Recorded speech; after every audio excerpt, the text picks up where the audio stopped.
सो hi friends, first lecture जो है basic concepts of chemistry, उसका जो फर्स्ट लेक्चर है वो हम लोगों ने कंप्लीट कर लिया है और आशा करती हूँ कि आप लोगों ने देखा होगा।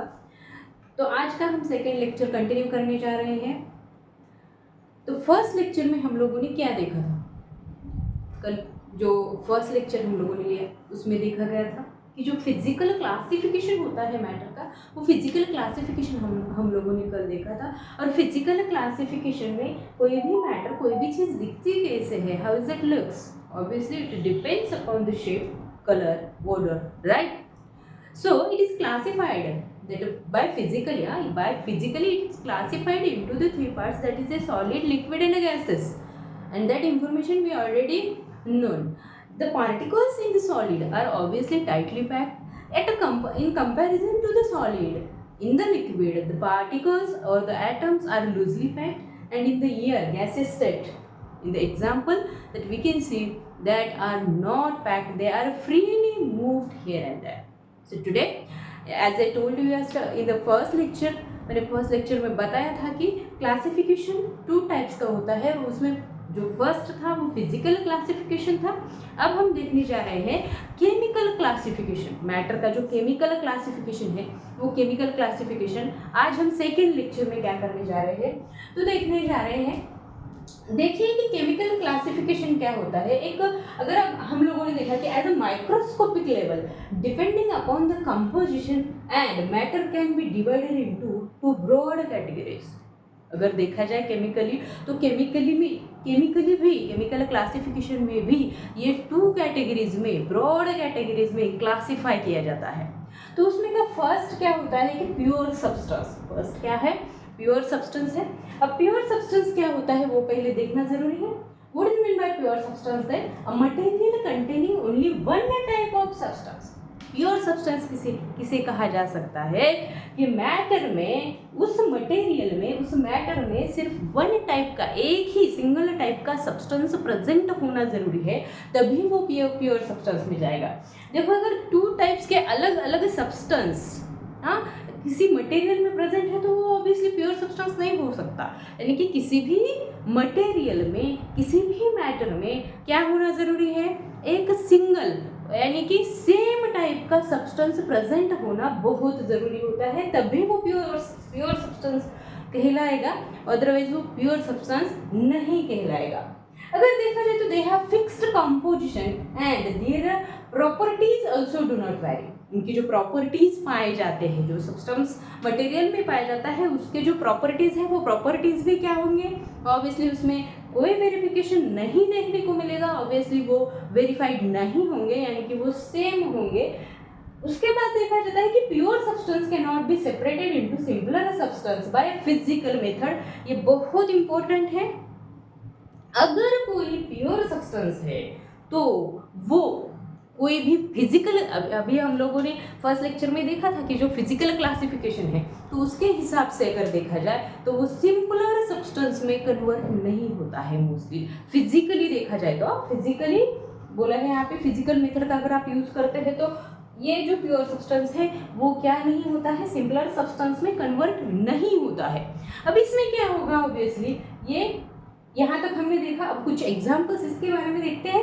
अब ये जो प्योर सब्सटेंस है, प्योर सब्सटेंस में पाए जाते हैं एलिमेंट्स और द कंपाउंड्स। एलिमेंट्स और कंपाउंड्स के बारे में अब हम थोड़ा सा देखते हैं। अभी एग्जाम्पल में अगर देखे जाए तो एलिमेंट्स कौन से हैं यहाँ पे, यानी कि सोडियम है, मैग्नीशियम है, कैल्शियम है। ये एग्जाम्पल्स रहे किसके? एलिमेंट्स के रहे। और यही जो नेक्स्ट क्लासिफिकेशन पाया जाता है उसमें वो है कंपाउंड। कंपाउंड में ऑब्वियसली पाया जाता है HCl, H2O। HCl means hydrochloric acid है, वाटर है, कार्बन डाइऑक्साइड है, एंड देन HNO3 है। तो इसमें एलिमेंट और कंपाउंड, इसमें क्या फर्क पाया जाता है और उसमें क्या डिफरेंशिएशंस है वो देखते हैं हम अभी देखो कि टाइप्स ऑफ सब्सटेंसेस जो मैंने अभी एग्जांपल में प्योर सब्सटेंस में आपको बताया कि वो क्लासिफाइड किए जाते हैं एलिमेंट्स में और कंपाउंड्स में। अब उसमें से पहला पार्ट है एलिमेंट्स। एलिमेंट्स होते क्या है? एलिमेंट्स क्या होते हैं? देखो, the pure substance containing only one kind of atoms. देखो, एलिमेंट्स में जो भी एलिमेंट वहां पे पाया जाएगा उसमें जितने भी एटम्स प्रेजेंट होंगे वो एटम्स जो है वो एटम्स क्या होंगे, एक ही काइंड के होंगे, वन ही काइंड के होंगे। अगर वो वन काइंड के नहीं है तो ऑब्वियसली वो क्या नहीं है, एलिमेंट नहीं है। अगर एलिमेंट फाइंड आउट करना है तो उसमें जितने भी एटम्स पाए जाएंगे वो पूरे के पूरे एटम्स क्या होंगे, सेम काइंड के होंगे। उसके बाद देखते हैं उसके कुछ एग्जांपल्स। अभी देखो ये जो there are 3 types of elements. अभी एलिमेंट्स तो उसके लिए 3rd नंबर का एक टॉपिक भी है, उसमें बहुत सारी इंफॉर्मेशन इसके बारे में, इसी पे डिपेंड है वो टॉपिक। अभी देखते हैं इसमें कौन से हैं। Depending on the physical and the chemical properties, जो एलिमेंट्स हैं वो एलिमेंट्स 3 पार्ट्स में डिवाइड किए जाते हैं, ये क्लासिफाई किए जाते हैं। वो कौन से हैं, मेटल है, नॉन मेटल है और मेटेलॉइड्स है। अभी आप बोलोगे कि मेटल्स मींस मेटल क्या होते हैं, जो मेटल्स है, अभी देखो आप बोलोगे एक मेटल है एक नॉन मेटल है, यानी कि मेटल की जो प्रॉपर्टीज है वो नॉन मेटल में नहीं देखने को मिलेगी, जो नॉन मेटल में की प्रॉपर्टीज है वो मेटल में नहीं देखने को मिलेगी। लेकिन इसमें भी एक एक्सेप्शन में जाते हैं, वो है मेटेलॉइड्स। क्या होते हैं वो, मेटेलॉइड्स होते हैं। अब आप बोलोगे कि मेटेलॉइड क्या है। अब ये मेटेलॉइड्स ऐसे हैं कि इसमें नॉन मेटल की भी प्रॉपर्टीज पाई जाती हैं और कुछ प्रॉपर्टीज ये मेटल की भी दिखाते हैं।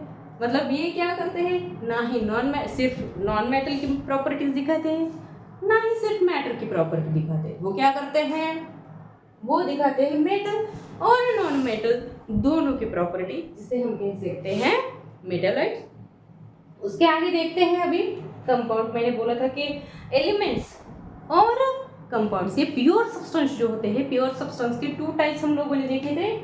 पहला था एलिमेंट्स, दूसरा है कंपाउंड्स। अब एलिमेंट्स के बारे में तो हम लोगों ने देखा, एलिमेंट्स 3 पार्ट्स में कन्वर्ट किए गए हैं, वो भी देखा, जो कि है मेटल है, दूसरा है नॉन मेटल और तीसरा है मेटेलॉइड्स। अब द सेकेंड पार्ट अगर देखा जाए तो वो है कंपाउंड्स। अब कंपाउंड्स किसे बोलेंगे, कंपाउंड के कुछ एग्जांपल्स हमने प्योर सब्सटेंस के नीचे ही मैंने आप लोगों को बताए थे, जैसे कि वाटर है, H2 है, राइट, कार्बन डाइऑक्साइड है, CO2, ये सब मैंने आप लोगों को बताया था। उसके बाद HNO3 के बारे में भी बताया था। अब वही एग्जांपल्स हमें नीचे फिर से देखने हैं डीप में। कंपाउंड में कंपाउंड किसे बोला जाएगा, देखो it is defined as a pure substance. Yes obviously ये एक प्योर सब्सटेंस है containing more than one kind of atom. यहाँ पे नोटिफाई करना जरूरी है। एलिमेंट्स में देखा था हम लोगों ने कि वहां पे सिर्फ वन काइंड ऑफ एटम थे। क्या थे, सिर्फ वन काइंड ऑफ एटम्स हम लोगों ने एलिमेंट्स में देखे थे। लेकिन यहाँ पे क्या बोला है, कंटेनिंग मोर देन वन, यानी कि वन से ज्यादा काइंड ऑफ एटम्स इस कंपाउंड्स में पाए जाते हैं। और वही पॉइंट आपको यहाँ पे नोटिफाई करना है। डिफरेंस उतना ही है सिर्फ कि एलिमेंट्स में one kind of atom present रहते हैं, और अगर आप कंपाउंड देखा जाए तो कंपाउंड में मोर than one kind of atom देखने को मिलते हैं। देखो अभी which are combined together in a fixed ratio, yes, by weight। ये भी इतना इम्पोर्टेंट है कि जो बोला इन्होंने कि यहाँ पे बोला गया है कि 2 काइंड या फिर मोर than one kind of atom होते हैं, लेकिन उनका जो रेशो है बाय वेट, उनका जो रेशो है वो रेशो फिक्स्ड रहता है, उसमें डिफरेंशिएशंस नहीं आते। वहाँ पे जितना भी रेशो है वो रेशो कंप्लीटली फिक्स्ड ही होना चाहिए, और वो फिक्स्ड ही होता है तभी वो कंपाउंड कहलाएगा। बाय वेट होता है which can be decomposed into the simpler substance by the suitable chemical method.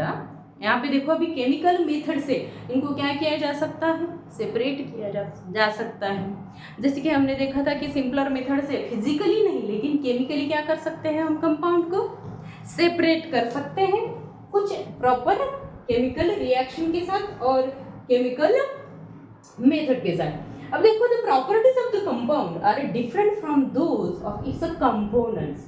Yes, अभी देखो कंपाउंड में जो कंपोनेंट्स हैं वो कंपोनेंट्स की जो प्रॉपर्टीज है वो प्रॉपर्टीज ऑब्वियसली अगर वो कंपाउंड सेपरेट है तो वो प्रॉपर्टीज अलग होंगी। वो कंपाउंड अगर कंबाइन हो जाते हैं तो ऑब्वियसली उनकी प्रॉपर्टीज जो है वो क्या हो जाएगी, चेंज हो जाएगी। एग्जांपल्स में देखते हैं, H2O है, हाइड्रोजन और ऑक्सीजन। देखो रेशियो क्या है, यहाँ पे H2O यानी कि वाटर है, हाइड्रोजन के 2 एटम्स यहाँ पे पाए जाते हैं H2O में, और ऑक्सीजन का 1 एटम पाया जाता है। इनका रेशियो यही रहेगा। हाइड्रोजन के 2 मॉलिक्यूल्स अगर प्रेजेंट नहीं है और ऑक्सीजन का 1 मॉलिक्यूल अगर प्रेजेंट नहीं है तो वहाँ पे वाटर नहीं बन सकता। क्यों? क्योंकि इसका जो रेशो है वो फिक्स्ड रहता है। हाइड्रोजन के 2 मॉलिक्यूल्स और ऑक्सीजन का 1 मॉलिक्यूल ऐसे एक मिक्स करने के बाद ही क्या बनेगा? वाटर बनेगा, यानी कि वो फिक्स्ड रेशो रहता है उसमें। और अब देखा जाए तो हाइड्रोजन एक अलग पार्ट है, अलग से सेपरेटली हम हाइड्रोजन स्टडी करेंगे तो उसके जो प्रॉपर्टीज है वाटर में सेम है क्या? बिल्कुल नहीं। ऑक्सीजन अगर हम सेपरेटली स्टडी करते हैं तो उसकी जो प्रॉपर्टीज है वो सेम एज वाटर है क्या? नहीं है। यानी कि अगर किसी कंपाउंड में दो अगर सब्सटेंसेस है तो वो अलग अलग है, उनकी प्रॉपर्टीज अगर वो हम सेपरेट करते हैं तो प्रॉपर्टीज अलग है। लेकिन अगर आप उसको कंबाइन करते हैं, उससे कोई कंपाउंड बनता है, तो उस टाइम उसके प्रॉपर्टीज में 100% क्या होते हैं? चेंजेस आ जाते हैं। देखते हैं नेक्स्ट है HCl एग्जाम्पल में कंपाउंड के, और HNO3 है। ऑब्वियसली HCl हाइड्रोजन और क्लोरीन इनको मिक्स किया गया है। यहाँ पे हाइड्रोजन, नाइट्रोजन और ऑक्सीजन के 3 मॉलिक्यूल से इस तरीके से यहाँ पे क्या किया गया है?